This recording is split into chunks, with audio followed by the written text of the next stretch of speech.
മനുഷ്യചരിത്രത്തെ മാറ്റിമറിച്ച ഏറ്റവും പ്രധാനപ്പെട്ട ഘടകങ്ങളിൽ ഒന്നാണ് ഇരുമ്പ്. ഇന്ന് ശാസ്ത്രം പറയുന്നത് ഇരുമ്പിന്റെ ഉത്ഭവം ഭൂമിയിൽ നിന്നല്ല, ബഹിരാകാശത്തിലാണ് എന്നതാണ്. നക്ഷത്രങ്ങളുടെ ഉള്ളിൽ രൂപപ്പെട്ട ഇരുമ്പ് പിന്നീട് ബഹിരാകാശത്തിലൂടെ ഭൂമിയിലെത്തി. എന്നാൽ ഖുർആനിലെ സൂറത്തു അൽ ഹദീദിൽ അല്ലാഹു പറയുന്നു,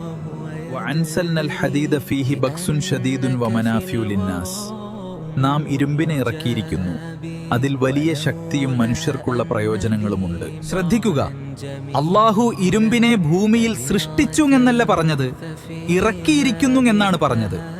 ഇന്ന് ശാസ്ത്രം കണ്ടെത്തുന്ന ഈ സത്യങ്ങൾ ഖുർആനിലെ വചനങ്ങളെ വീണ്ടും ചിന്തിപ്പിക്കുന്നു. 1400 വർഷങ്ങൾക്ക് മുമ്പ് മനുഷ്യർക്ക് അറിയാനാവാത്ത സത്യങ്ങൾ ഖുർആൻ പറഞ്ഞിരുന്നു. ഇത് വിശ്വാസികൾക്ക് ഒരു വലിയ അടയാളമാണ്. മനുഷ്യൻ എത്തിപ്പെടാൻ പോലും പ്രയാസമായ ആഴക്കടലിന്റെ ഇരുട്ടുകളെ കുറിച്ച് ഖുർആൻ 1400 വർഷങ്ങൾക്ക് മുമ്പ് പരാമർശിച്ചിരുന്നു. സമുദ്രത്തിന്റെ ആഴങ്ങളിലേക്ക് പോകുമ്പോൾ പ്രകാശം പതിയെ അപ്രത്യക്ഷമാകുന്നു. അവിടെ മനുഷ്യന് സ്വന്തം കൈ പോലും കാണാനാകാത്തത്ര ഇരുട്ടാണ്. ഇന്ന് ശാസ്ത്രജ്ഞർ കണ്ടെത്തിയത് ആഴക്കടലിൽ ഒന്നിനു മുകളിലൊന്ന് എന്ന രീതിയിൽ തിരമാലകൾ ഉണ്ടെന്നാണ്.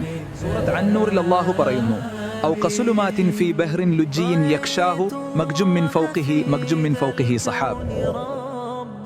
അതായത് ആഴമുള്ള സമുദ്രത്തിലെ ഇരുട്ടുകൾ, അതിനു മുകളിലായി തിരമാലകൾ, അതിനു മുകളിലായി വീണ്ടും തിരമാലകൾ.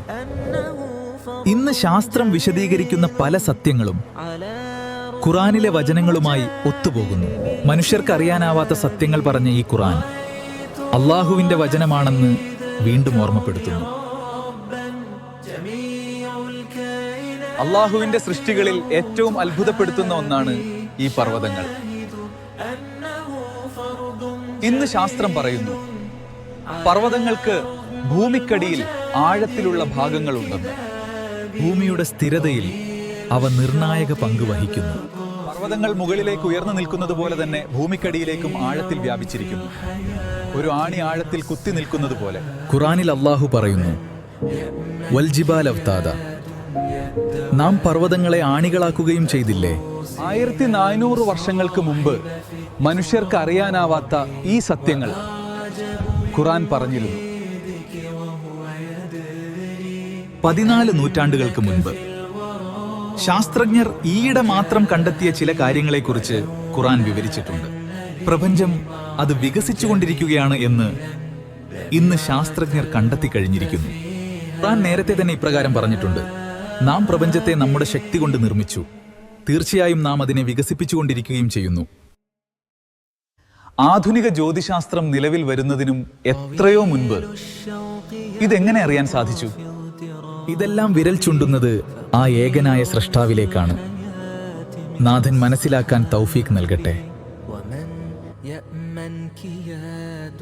ഖുർആനിലെ ശാസ്ത്രീയ അത്ഭുതങ്ങൾ എന്ന പരമ്പരയുടെ 5ാം ഭാഗത്തിലേക്ക് ഏവർക്കും സ്വാഗതം.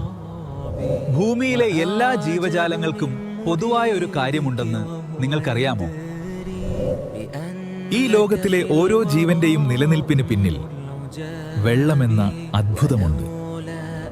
ഇന്ന് ജീവശാസ്ത്രം പറയുന്നത് എല്ലാ ജീവകോശങ്ങളുടെയും അടിസ്ഥാന ഘടകമാണ് വെള്ളമെന്നാണ്. മനുഷ്യ ശരീരത്തിന്റെ ഏകദേശം 60% വെള്ളമാണ്. മനുഷ്യനായാലും മൃഗങ്ങളായാലും അത് ചെടികളായാലും ജീവന്റെ അടിസ്ഥാനത്തിൽ വെള്ളമുണ്ട്. എന്നാൽ പരിശുദ്ധമായ ഖുർആൻ 1400 വർഷങ്ങൾക്ക് മുമ്പ് തന്നെ ഒരു അതിശയകരമായ സത്യം പരാമർശിച്ചു. ഖുർആനിലെ സൂറത്ത് അൽ അംബിയയിൽ അല്ലാഹു പറയുന്നു, വജഅൽനാ മിനൽ മാഇ കുല്ല ശൈഇൻ ഹൈ. ഇതിന്റെ അർത്ഥം ഇതാണ്, എല്ലാ ജീവജാലങ്ങളെയും നാം വെള്ളത്തിൽ നിന്നാണ് സൃഷ്ടിച്ചത്. മനുഷ്യർ ഇന്ന് കണ്ടെത്തുന്ന പല സത്യങ്ങളും ഖുർആൻ ഏറെ മുമ്പ് പറഞ്ഞിരുന്നു.